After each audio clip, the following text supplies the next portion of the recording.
Hi there, this is Understanding Equality Part 2.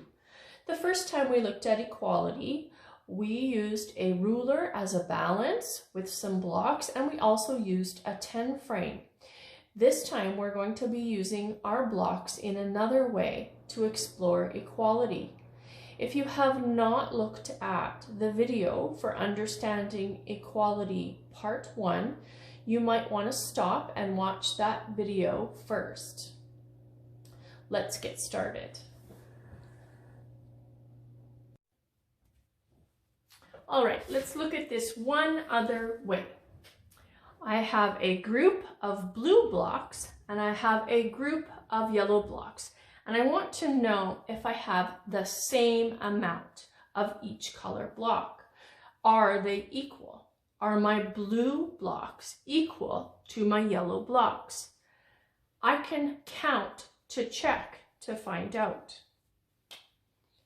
Let's count these blocks first. Here I have 4 blue blocks and 3 blue blocks. To figure out how many blue blocks I have in all, I'm going to use a count-on strategy. I can look at these 4 blocks and say 4 and then count on. 5, 6, 7. I have 7 blue blocks. Let's look at our yellow blocks. I have 5 yellow blocks and 2 yellow blocks. I can use my count-on strategy, or I can count each block individually. This time, I'm going to count them individually. So I'm going to count 1, 2, 3, 4, 5, 6, 7. I have 7 yellow blocks total. Oh, I have 7 blue blocks and 7 yellow blocks. They are equal. I have the same amount of blue blocks as I do yellow blocks. I can also say 7 is the same amount as 7, or 7 is equal to 7.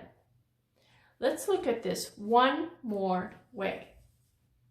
We know that we can take the number 7 and break it into 2 parts. We're getting really good at breaking up numbers.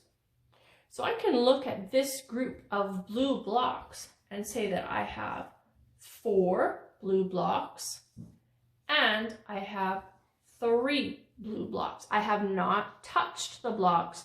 I know that 4 plus 3 is 7, and I still have 7 blocks.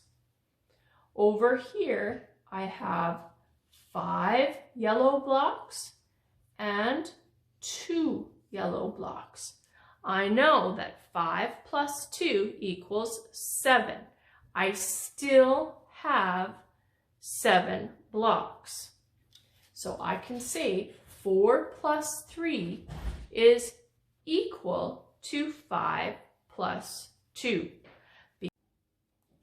I know that 4 plus 3 is 7, and 5 plus 2 is 7, and 7 is equal to 7.